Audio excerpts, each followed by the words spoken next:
Sports Shuffle. It is February 3rd.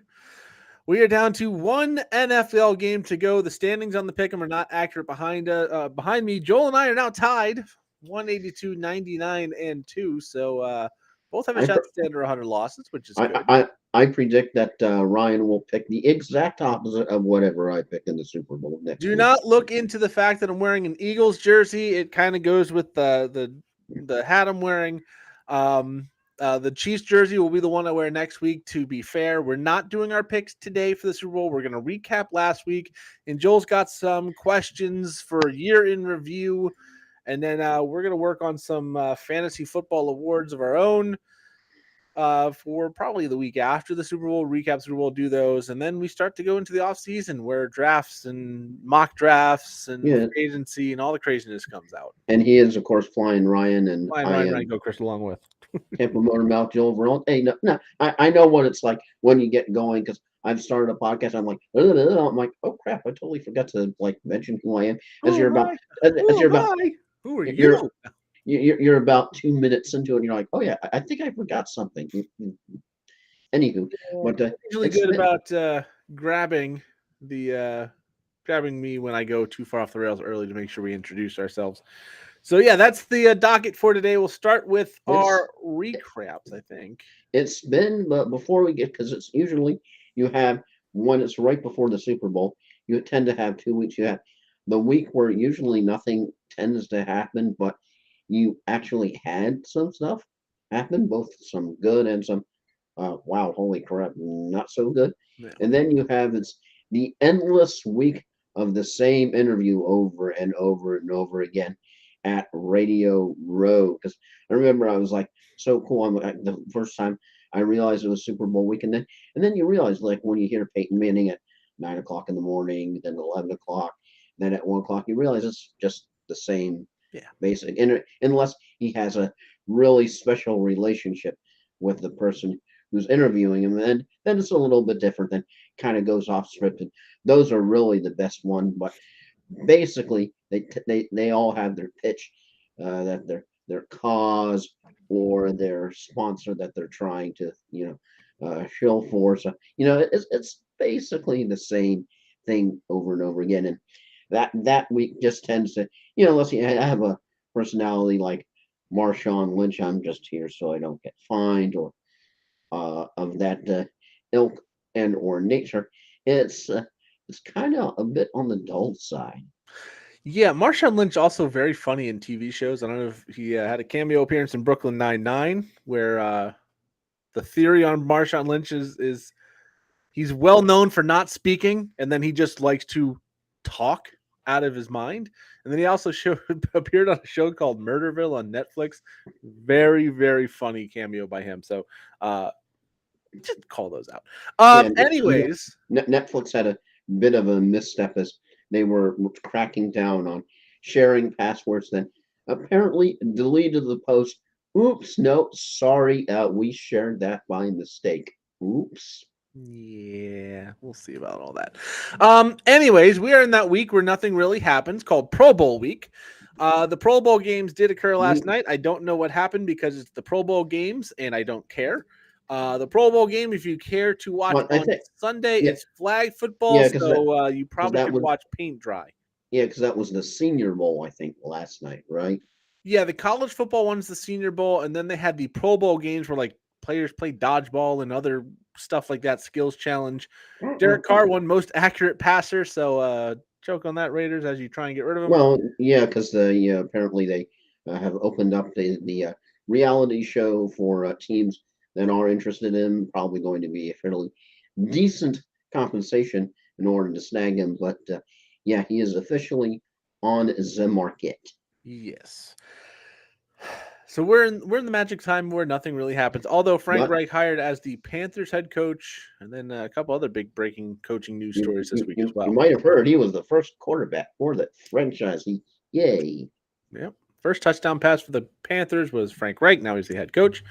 We'll start with a lesser story, even though it broke a little later. D'Amico Ryan's going to the Houston Texans as the head coach, third consecutive So year with a new head coach. so Um, does that mean he is hired so he can be fired next year? pretty much. D'Amico Ryans is beloved in the Texans organization. He's the all-time leading tackler for the team.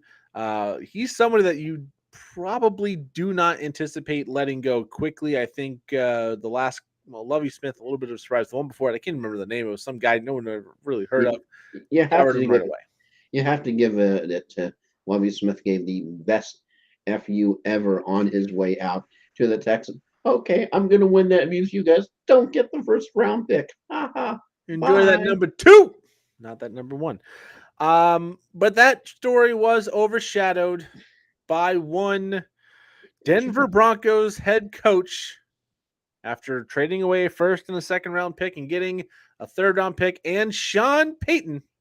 The Denver Broncos have hired Sean Payton, signed him to a 5-year deal. You have to think that the Denver Broncos is really bargaining away all of the present because they've pretty much already sold the farm and all the chickens.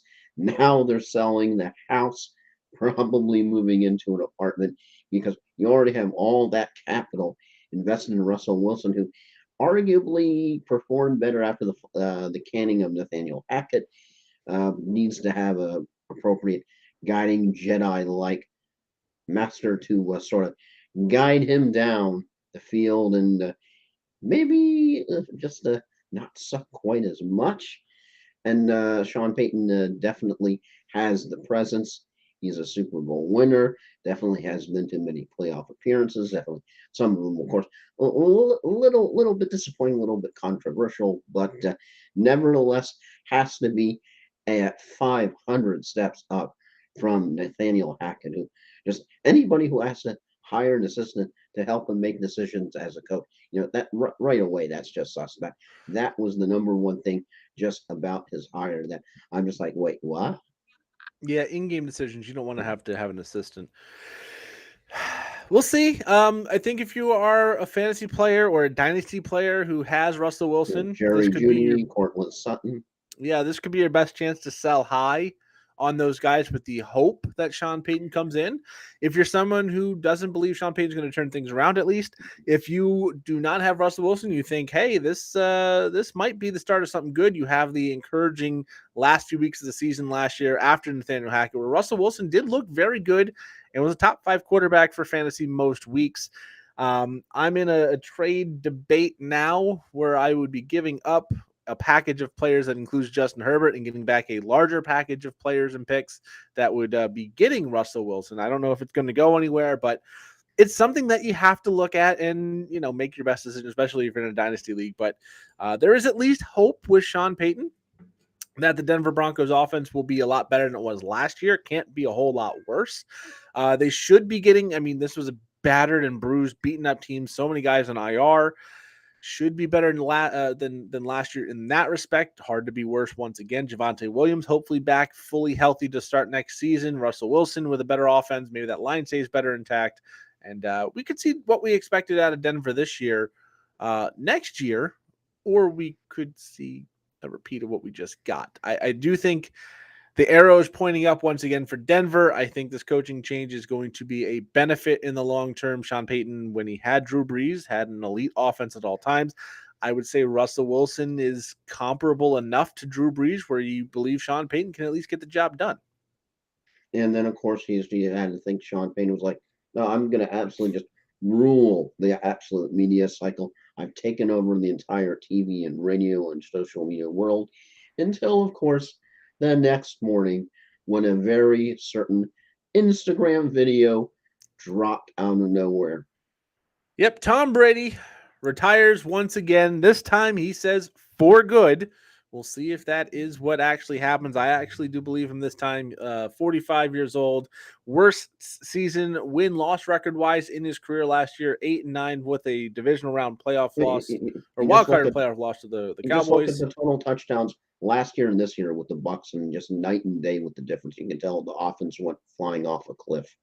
Yeah, and he wasn't the only problem. The offensive line had some issues. No running game to speak of. So Tristan Wirfs was hurt. That was a major loss. Yes. So we'll see what the future holds for Tom Brady. Should be going to Fox as part of their in-game team. Something like their A-team. $330 million. Just an insane deal. Like the entire amount of money that he made during his entire career as a quarterback, both teams, is the amount of money he's going to be paid over a 10-year period. Yeah, he's going to get paid to talk football now, but he is no longer going to torture the That NFL. doesn't nec- that doesn't necessarily mean he's going to slide right into it because Tony Romo, although Romo has been under a little bit of fire recently, but not always a guarantee that you're a good quarterback. That's going to translate over to the new medium of being a good commentator. Yeah, who's having a worse postseason right now, the refs or Tony Romo? It's legitimately a question because Romo's had some bad ones. I would still go with the refs. Good Yeah, the refs have been God. real bad. So that's the big news from the last week or so. Another thing we'll get into here shortly is the injury to Brock Purdy. The Eagles win that game 31-7, but Brock Purdy torn UCL in his throwing elbow. There is a chance that it's going to be full Tommy John surgery, which would be probably more than a 1-year recovery, which would already put him out for all of 2023. There is the potential as just a repair job, and that's 6 to 9 months. He'd be lucky to get a lot of time in 2023, but one of the promising young rookies from the last draft, Mr. Irrelevant, comes through, salvages the Niners season for the most part. There was 2 passes before getting injured, leaves the game. Josh Johnson comes in. The Eagles start to run away with it. Then he gets injured, and Brock Purdy And has then, to yeah, come back a and concussion. hand it off, hand it off, hand it off. Yeah, concussion to Josh Johnson, and then Brock Purdy comes back in. I think he did throw a couple more passes, but just couldn't do anything. The Eagles do steamroll 31-7, but this game was Steamroll is over. kind. This game was over the second Brock Purdy got seriously injured and left this game.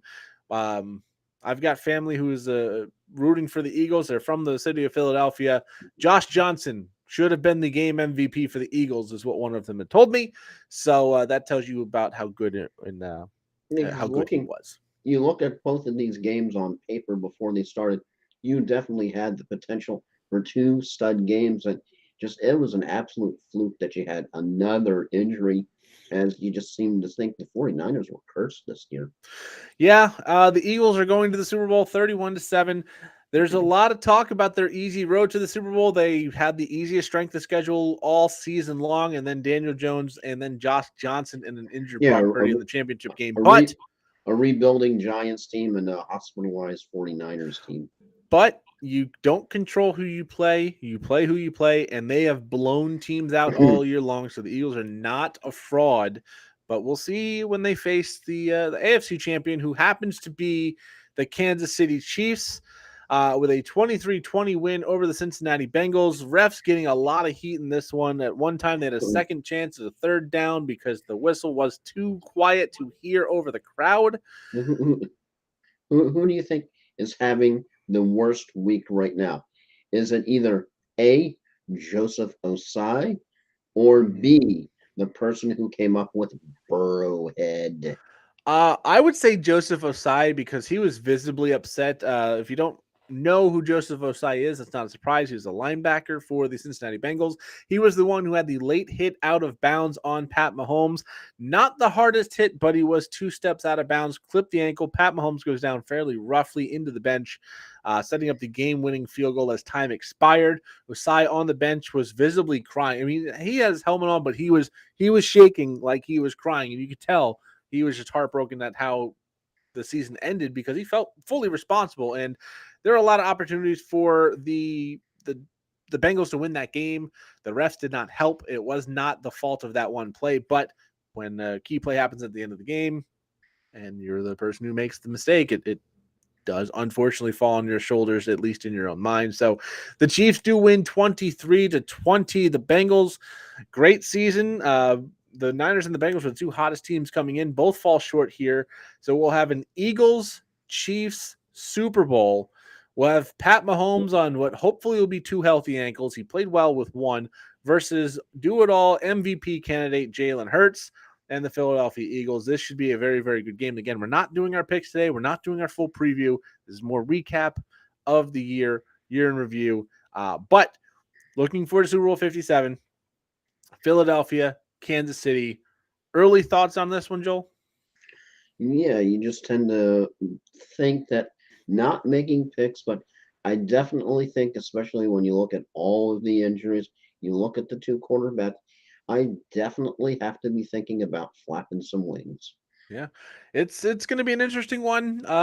You really don't want to bet against Pat Mahomes. He's proven time and time again he can get the job done. But the Eagles, Especially on one freaking leg. I yeah, mean, that's just yeah. When it hurts to walk on an ankle sprain, and he played a whole flipping game almost on it. Just yeah, yeah, and it's like the 2 weeks that you have between the conference championships and the Super Bowl, it's going to help, but that type of injury is not going to heal that quickly. It's going to be like, okay, I'm feeling a lot better, and then you put the foot down and says, yeah. "Hi, I'm still here." Hello. Fortunately for Mahomes, no setbacks in that game. He did come up limping a little bit in that game. Of course, you expect that with a high ankle sprain. It is a difficult injury to run around on. If you've ever had one and tried it, you know it's just not something you can do comfortably.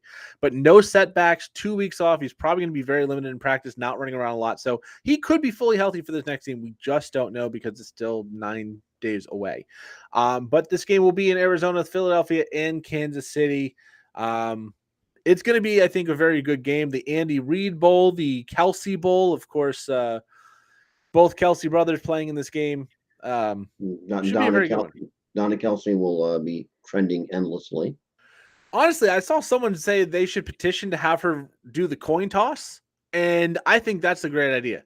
It's the first time two brothers have played each other in the Super Bowl, and to have the mother of those two flipping the coin with whatever celebrity, politician, whoever you bring out with them, I think would be pretty cool. Also, shout out to the Kelsey's mother with the jersey, where you've seen those where they split them down the jersey in the middle, where it's one team on one side and one team on the other. I don't know if you've seen hers. It goes from like the I think sleeve so, yeah. over to the other sleeve in one color, and then the back down this sleeve is the opposite one. So it looks like an Eagles jersey for the most part from the back and a Chiefs one for the most part from the front. So pretty cool way to do that when you have two sons instead of just splitting it down the middle, doing something unique. Yeah, because usually you see something like that, you think they're crazy, but in this case, it's perfectly understandable. Yeah. I mean, when it, the Brady fan who had the Patriots and the Bucks one, you can go away, stop, burn the jersey. You're an embarrassment to the league. But when you have a kid, I mean, you look at the Cooks. You know, they've got Dalvin and James now, Bills and Vikings. If you want two jerseys to be one, that's fine. You're going to root for your children either way. I get that. But I just want to shout out because that was one of the cooler designs I've seen on a two-team jersey. And it really just actually looked pretty good. So, Joel, go ahead.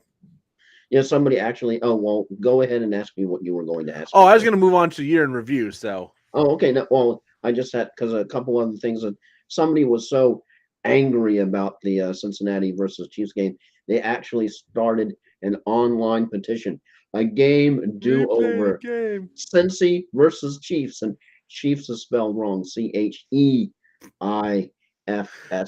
Who are the chefs? So from the old Snickers commercial. Guess how many people have signed this petition? I had seen like 220 at one point. I'm not unfamiliar with this. The goal was 500 at the time, so I'm going to say they've probably got up to like 600 now. Oh, it was at the time I took the screenshot 206. So okay, so it hasn't moved at all. So okay, at least the world hasn't gone crazy in that respect, even though we're worried about balloons today. And of course, but before the questions, we definitely do. I know this is yet another one of those things that just has done ad nauseum, ad infinitum. But it's true. Just when you have been raised with some of these faces, the end of an era with Tom Brady retiring, if it sticks, and I tend to think that it does stick this time because all you had to do is listen to that clip. That's basically the end of his press conference after the Cowboys utterly thumped the Bucks. He's saying goodbye. Yeah, he's saying goodbye. I think he had a feeling then. I don't think he knew for sure, but he told his father a week before, so he's known for a little bit of time. He may have known 99% sure the end of that game that he was done, but just wanted to reflect and make sure it wasn't, oh man, we just got stomped in the playoffs. I don't want to play anymore. Because there are times you lose a really bad game and you go, screw this. Yeah, you get disgusted by it and you want to walk away. And I think he took the time to make sure that wasn't what was going on. So Tom Brady has retired. The next shoe to fall is going to be Aaron Rodgers. Sounds like he's going to be traded away from Green Bay as of now. Green Bay looking like they want to move forward without him. I don't know if that's the smartest thing to do, but that we'll see. We've had rumors about the Jets. We've had rumors about the Raiders. They've had rumors about the Niners that he's come out and said that's not happening, even though with Trey Lance and Brock Purdy now on the shelf, who knows? Going to be interesting there, but that's the next legend the shoe's got to drop with. And if you're wondering, okay, well, who is this Brady guy? Why is everybody making all the face that is interesting fact? Since the beginning of the NFL, Tom Brady has won 1/8 of all the Super Bowls. Yeah. Yeah, 1/8. He's got 7. He's got the most passing yards at almost 90,000, most passing touchdowns, most completions. Pretty much if it's a stat, he's got it because of how long he's played, 23 seasons in the NFL. And as a Dolphins fan, get out. Bye. Goodbye. Dolphins, most wins against Tom Brady with 12. Yeah, I mean, yeah, because you had the miracle win, I remember, with that crazy play that actually happened in Foxborough that one year. No, the Kenyon Drake one? Oh, that was was Miami. that? Oh, that was in Miami. I remember it was just absolutely crazy. It's like, holy crap, they're going to win. Oh, yeah. They made it into a commercial for one of the betting sites now with the X's and O's. It's cruel. But yeah, Tom Brady is gone. Most losses to the Dolphins. Actually, like 6 more teams beat him more often than the Buffalo Bills, who are in the division for so long. So that's kind of a cool fact as well. But yeah, not upset to see him go. So are you ready for some questions? All right. So this is year in review. Joel put together some questions today. I do not know what they are. So these are not questions I have researched. So if the answers are idiotic and mental and don't make any sense, I didn't study for the test. All right, Joel, let's go. Now, I didn't try to make them too hard where you would need to get out the analytics book 101 here. But number 1, yes, we know Dallas definitely a lot in the news with Stephen Jones, with Jarrett Jones, and all of the talk, Mike McCarthy, Yeba firing the offensive coordinator. But question number 1, should Dallas extend Dak's contract, Ryan?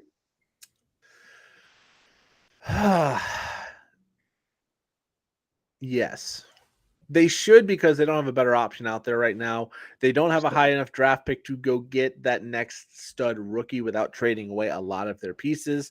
I think they should keep Dak Prescott around. They're looking, at extending him now. He is not the only issue with that Dallas Cowboys team. They did not have a true number 2 wide receiver in talent this year. Michael Gallup is normally in that position. He shrank coming off that ACL injury. Dalton Schultz as a tight end was disappointing at times. CeeDee Lamb was fantastic in the games that had Dak Prescott, but Dak really needs that number 2 receiver. I don't know. Someone like maybe Amari Cooper could have helped this team out just to, someone that you value roughly a 5th round pick. He definitely had some games that I know I benched him, and holy crap, he exploded. Yeah, Amari Cooper would have made that team a lot better. At the end of the year, you're playing T.Y. Hilton as a major contributing factor in your passing game, so not the best thing for you.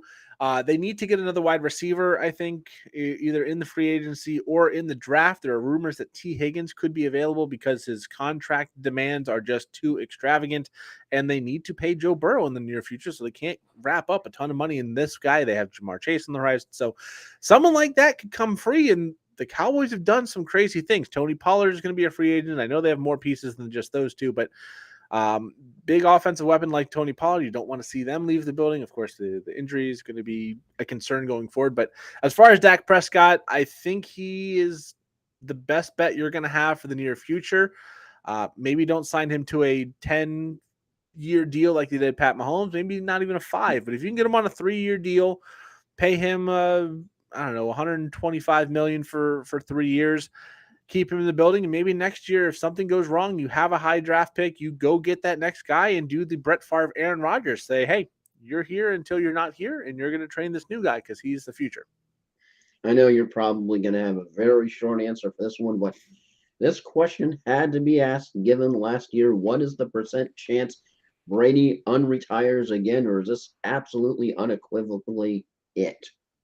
My personal opinion is that it's it. I don't want to ever say no, so I would say 0.5% that he comes back at some point. But this one felt like the end. This one, last year he gave up his family, his wife, his kids, a lot of his freedom, had the crypto issues going on. And I think he just kind of regrets going back. It wasn't a good season. So I don't think he's going to go back. He's also got a huge paycheck waiting if he doesn't come back. So I think that's going to play into the decision as well. He's going to make a lot more commentating on football, having more of a life. He's, mentioned in the past, I don't get to go to Christmas or Thanksgiving if we got to play. I don't see birthdays or weddings during the football season. I am too busy. I cannot have my friends and my life and my family interacting the way I want to. So I don't think he comes back. Personally, I'd say 0, but you never say never. So I'm going to say 0.5% at best, at most, that he comes back. Question number trace. And then I have a 3 and 3A. Ooh. 3. Who do the Bucks ride with under center for 2023? I'm going to start by saying that player is not on the roster. It's not going to be Gabbard. It's not going to be Trask. It's not going to be whoever is in the building right now. You have players like Derek Carr coming available. You have Jimmy Garoppolo in theory coming available. Justin Fields has been rumored to be tradable. I personally think the Bucks could go back to Jameis. I think that's an interesting fit. I think he's got chemistry with the offense. You can get him on a cheap 1 or 2 year deal, find out what's going on. He was much better with the Saints with his decision making. They obviously don't want to play him because they played Andy Dalton over him for whatever reason, but I think that's Dennis Allen being Dennis Allen. So I think they go back to Jameis. I think they get him cheap and then probably try and draft somebody this year to sit, learn the game behind him. There's enough quarterback talent, maybe a Hassan Hooker or Hermione or what, I don't know the first name, last name Hooker out of Tennessee. I think he could be an interesting project that could pan out in the long term. But the players not on the roster, I think short term they go Jameis Winston, and long term they're looking into the draft for a late first, early mid second round quarterback to hopefully be the next guy. 3A over under for Bucks wins in 23 set at 6. 6 is a good number. I'm going to say over, mostly because I don't see the Falcons getting drastically better. And if you look at the home schedule, they play the entirety of the AFC South next year, which means your underwhelming Titans, your Houston, your Colts that don't look good. You still got that soft division. You're playing twice. So you've got some easy games on it. If you look at the home schedule for the Buccaneers, it's absolutely atrocious. You got the Bears, you got the Lions at home. So you're playing the entirety of the NFC North, and there's some bad teams in there. We don't know how Minnesota's going to come back, Green Bay. So I'm going to say over. I'm going to say over because the schedule's not going to be anywhere near as difficult as it was this year. And whoever they get in there, that offensive line should be healthier. That defense should be better. Mike Evans should come back and have a better year. Chris Godwin, 1 more year healthy, removed from that ACL. They'll hopefully move on from Leonard Fournette, let Rachaad White or a free agent running back or a rookie running back come in and just take the workload. We've seen rookie running backs come in and be great. So I think they'll be about what they were this year, right around 500, but better than 6 wins.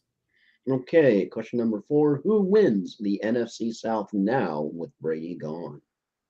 I am going to say, and this is right now, not knowing the draft, not knowing free agency, I'm going to say the Saints. I think the Saints have enough draft capital and talent in the building already to go and make the couple of big moves. I expect big things out of Chris Olave next year. I think Alvin Kamara's suspension notwithstanding is poised to bounce back. 6 total rushing touchdowns the last 2 years is an atrocious number. When you look at some guys this year, like I think Miles Sanders had 7, and we're like, oh, that's not great.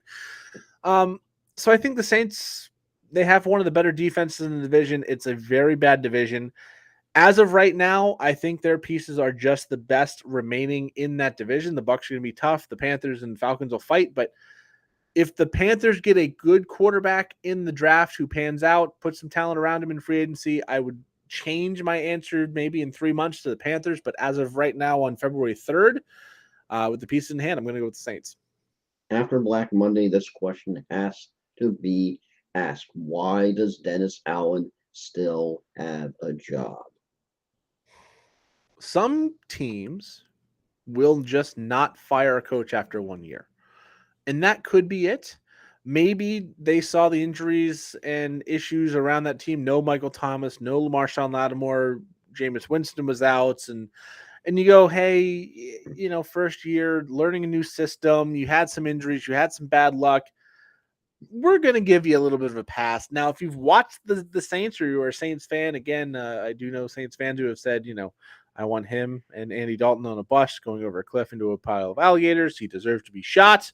Those are direct quotes, by the way. Those are not me just saying things. The Saints fans are not happy with the performance of Dennis Allen. I think most teams just don't want to fire a first-year head coach unless you are the Houston Texans, where apparently that's how you get down. So I think that's as much of anything. And there were some encouraging signs later in the year where the Saints had some flashes where they looked better than they did early on. 6, going to the quarterback carousel now, getting out of the NFC South. Where do Rodgers and Carr end up? They have been talked about endlessly. Derek Carr is the most interesting person in the free agency market. I'll start with Aaron Rodgers, though. Personally, I think he stays in Green Bay. It seems like the last 3 years they've been saying, oh, he's going to go, he's going to go, he's going to go. I think he's going to stay in Green Bay. I do think the Raiders are going to make a big push. And if they make a big push, that could be the answer for where Derek Carr goes, because that would be a direct trade. Hey, Rodgers, you're going to go back to Devontae Adams in Las Vegas. Carr, you're going to go to the frozen tundra. You're going to be the quarterback for the Packers for a little while. I don't know if the Packers are sold on Jordan Love. We'll see. But all that being said, I think Rodgers stays in Green Bay. I think they got a lot of good things going for the future. And then for Derek Carr, Tampa would be interesting. I don't think he goes there. Carolina could be a team that turns around very quickly if they get him. But Frank Reich is definitely an offensive-minded coach, so good fit. But I kind of think he goes to the Colts.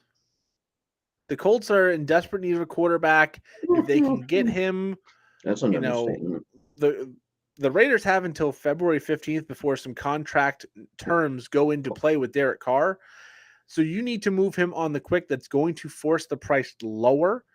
I think the Colts might be able to get him and retain that number 4 overall pick. At that point, you don't have to go quarterback. You can trade out of it to a team that does need a quarterback, maybe a team like Tampa or something like that. Carolina wants to move up a little bit and get a quarterback. You can get more pieces and build around it. The Colts are a very good team that had some injury concerns. They had terrible quarterback play. We'll see about the head coaching situation. Jeff Saturday apparently turned the culture around, but not the play on the field. I don't know. Carr would but I'm going to go with the Colts. Carr would definitely be a definite upgrade other than Ellinger and Foles, and definitely over Matt Ryan. That team was just painful to watch this year. We talked about him in the news and notes session, Sean Payton. So have to ask question number 7: how successful a year does Payton have with the Broncos next year? Looking into the crystal ball, all the way, conference, less, or going the opposite direction? Is it a complete letdown? I do think it's going to be a minor letdown because I kind of, and this is all about expectations where we're going to think they're going to be in a few months. I think the hype train is going to go back for Denver. After they got Russell Wilson, people said Denver could go to the Super Bowl. Denver could win it all. Now you got Sean Payton. I think that delusional, they could win the Super Bowl, is going to come back. I think that the Broncos are going to be somewhere between 7-10 and 10-7. They're going to be in the hunt late into the season and maybe steal a wild card spot. I don't personally think they will. I think the Chiefs and Chargers are too good in that division. The Raiders will snake bite them. And I just don't think Denver's going to be a playoff team, but it's going to be a lot better than it was this year. But versus the expectations that Denver could be a truly solid team, a truly top tier team like we thought going into this season, I think that's going to come back. And in that respect, it's going to be a little bit disappointing, but playoff contender, not Super Bowl contender. possibly in, possibly not. Somewhere around 9-8 is, I think, what's going to happen year number one. Remember, no draft picks, so they're going to have a hard time building in the short term. And you're going to have two egos trying to get along. Definitely big ego. Peyton, definitely big ego. Russell Wilson. I mean, he has, when you're a quarterback, you have your own office. That's saying a lot there. Yeah. All right. So going to one from Denver, we're going further along to Santa Clara. As you mentioned, Brock Purdy needs 6 months, maybe longer to recover. So the big question is, who you have so many quarterbacks, how are they going to pay them all? Who is under center for the 49ers next year? Trey Lance starts the season as a starter. The question to me is what happens with Jimmy Garoppolo? I don't know if that's a question we're going to, but I think they have to re-sign Jimmy Garoppolo now, which unfortunately for me as a Dolphins fan, I thought Jimmy Garoppolo as a backup in Miami would be good. I know as a Tampa Bay Buccaneers fan, if you guys got Jimmy Garoppolo, I think you'd feel comfortable with that. I think you'd feel like that's a guy that could be a good stopgap at the very least as well. But with Brock Purdy likely going to miss 6 to 9 months at a minimum, that puts his return somewhere between August and November. And that's if it's the best case scenario. If he needs full Tommy John, he's going to miss at least a full year. So I think Trey Lance is going to be fully healthy and good to go. I think he's going to be your named starter like he was this year. If Brock Purdy was healthy, there'd be more of a competition and Jimmy Garoppolo would be gone. But as a result, I think Jimmy Garoppolo also comes back on a nice high payday deal just in case something happens once again. But Trey Lance will be your starter in 2023. Borrowing from role playing, just 49ers rolled a lot of ones this year. Yeah. And some of them at very bad times. Number 9. What does Josh Allen need to get over the hump? He needs 2 things, maybe 3. Number 1, he needs a defense that can stop the run. When you have teams staying on the field and staying in the field and keeping their offense on the sideline, it limits what Josh Allen can do. You were able to run on the Bills. That was their weakness on defense. It's the weakness of the Philadelphia Eagles, but not to the same extent. So I think that the Bills need to get a run stuffer in the middle. You're going to get Von Miller back. That's going to help immensely. But if you can go and sign an Ndamukong Suh type or a Vita Vea type, not that either one of those is necessarily going to be available, but a big body in the middle, stop that run. That I think is the biggest thing. Number 2, I would say is a proper number 2 wide receiver. There's news coming out that Gabe Davis was playing the full season on a high ankle sprain and kind of suffered through it, but he was getting hit in the hands and dropping the ball, which means he wasn't doing well even when he was in position to be successful. I think they need a number 2, free up Stephon Diggs. I'm not saying you have to get a DeAndre Hopkins type, but go and draft one of these rookies that's going to have some major upside first round pick. I know NFL.com had Bijan Robinson projected to go to the Bills. I think they'd be better off going and trying to get one of these top end wide receivers in the draft. Go that route. And number 3, if there is one, would be a better running game. Devin Singletary is a free agent. Maybe we see what James Cook is made of next year. I don't think you draft a running back. If you're going to get one, you get one in free agency, or maybe bring back Singletary and flip the script. You have Cook be your one, Singletary be your change of pace. But I would say the run stuffer and a true number 2 wide receiver would be the best things for the Bills and Josh Allen. Number 10, which Brinks truck quarterback has the better year, Deshaun Watson or Russell Wilson? Oh, that's a good one. I am going to say Russell Wilson. My thought on that is Deshaun Watson looked atrocious in all 6 games coming back from the suspension and everything else. Russell Wilson at least showed signs of life with the team he is currently on once the incompetence of the head coaching of Nathaniel Hackett was gone. Once you removed incompetence, the talent seemed to rise back to the top. 2 of those games are against Kansas City, so the defense is not great, and you do have to put up points. But they did have 2 other good games with him at quarterback in the end of that season. So I think Russell Wilson is poised to be a sneaky comeback player of the year type from that horrific 2022. So you're thinking like almost a Geno Smith-ish type year? I could see him being kind of similar to what Geno was last year. Now, remember, Geno Smith finished the quarterback 5 in fantasy. I don't know if he's going to be that good, but I do see a return to relevance for fantasy, and I see a return to at least the second tier quarterback range for NFL talent. I'm not going to say he's going to be an elite top 3 Mahomes, Allen, Burrow type of guy, but I could see him being in that next group of guys, and that's at least enough to be fantasy relevant and much, much better than he was last year. And no Brady with many health questions going forward for Tua. What do your fish do for quarterback for 2023? Tua is going to be the starter. He has cleared the concussion protocol. He will be the starter going into 2023. Now, as a Dolphins fan and a fan of Tua and someone who doesn't want to witness death on the field, I think you need to, one, work with him on a custom helmet that makes sure his brain is not going to explode if he goes down awkwardly. I do think having the full off season to properly heal will help. When you're concussed, your brain swells. So we saw what happened with Buffalo, where he went down. They called it a back injury. 4 days later, he's having the fencing gnarled up hands on the field in Cincinnati. 4 days later, brain swelled. Then a few weeks later against Green Bay on Christmas Day, he went down awkwardly backwards, didn't show symptoms during the game, lost his memory of what happened the next day, and that's when they tested him. It's possible his brain never fully healed the first time he got past the symptoms, but the swelling and all of that was not gone. He had the second concussion. That's why it took so much longer, or the third, depending on how you want to look at it. So I think the full off season is going to help. I don't think this is a systemic, long-term, hey, you're just concussion prone. I don't think that exists. Your brain's not just like, oh, I swell easy. What I hope the Dolphins do is they make a bid for Jimmy Garoppolo. They make a bid for Derek Carr. They make a bid for one of these backup quality quarterbacks that, should Tua go down, you can hand the reins over. A Baker Mayfield, because Matt Stafford's going to come back. Somebody like that who's looking for an opportunity, not necessarily the same way, but kind of like Mitch Trubisky after he left Chicago, where he went to Buffalo. He looked good in the preseason. He got a shot in Pittsburgh and then failed. Maybe someone like that who just hasn't had the best opportunity in the NFL wants to go and be a backup. That could be your Baker Mayfield. And hopefully he never has to see the field. But if he does, he's got a chance with Tyreek Hill, Jalen Waddle, and whoever they sign at running back, because both are free agents.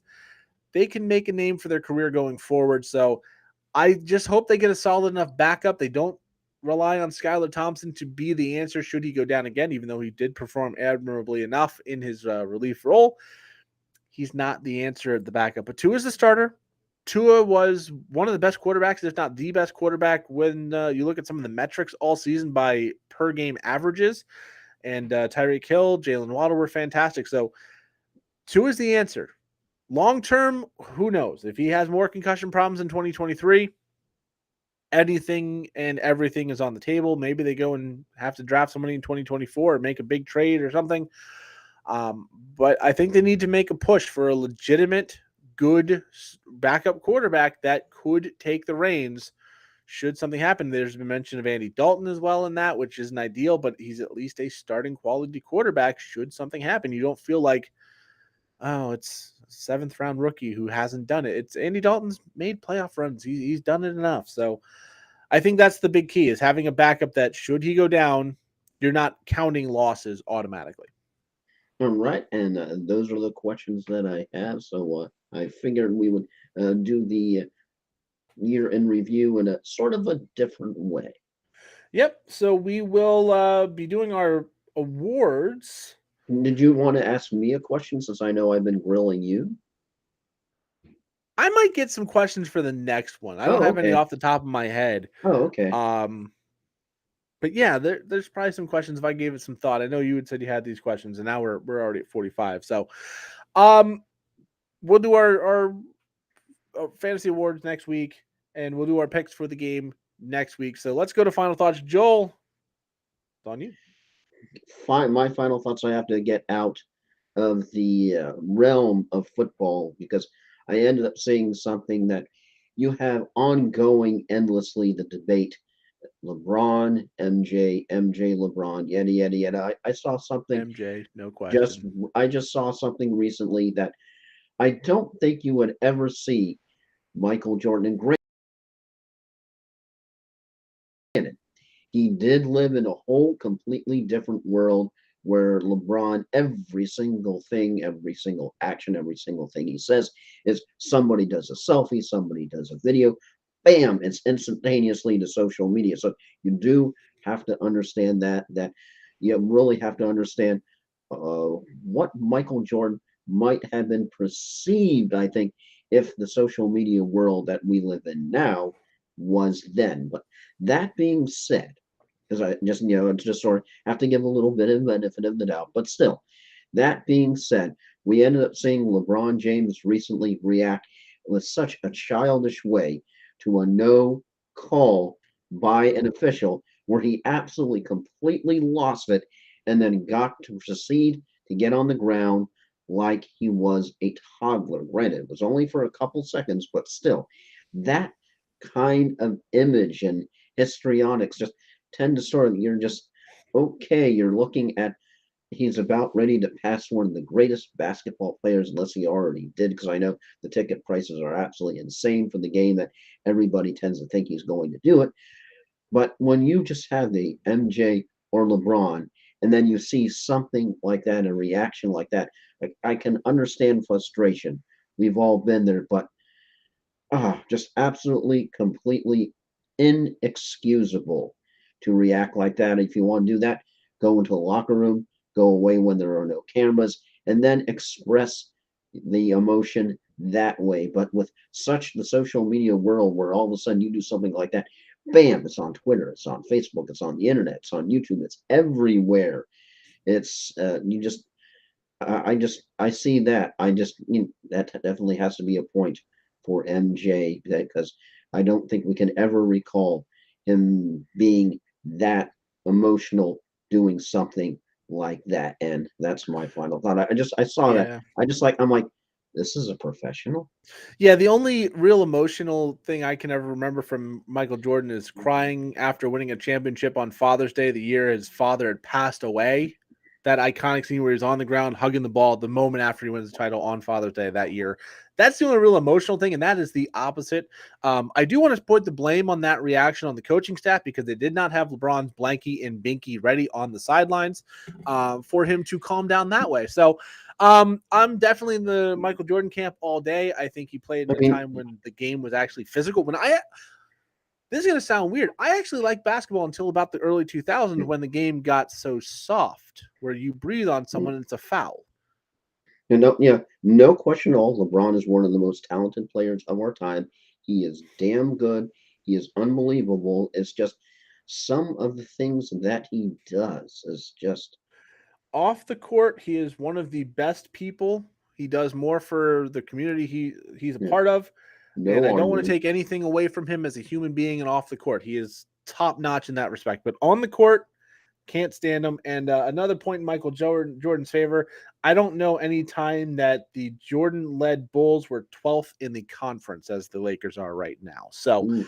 yeah, not a great season for Yeah, LeBron Michael James. Jordan also managed to stick with the same team and didn't have an hour-long special talking about where he was going to go. Yeah, LeBron chasing titles for Jordan just won them with what they put around him. Good drafting, good free agency, but yeah.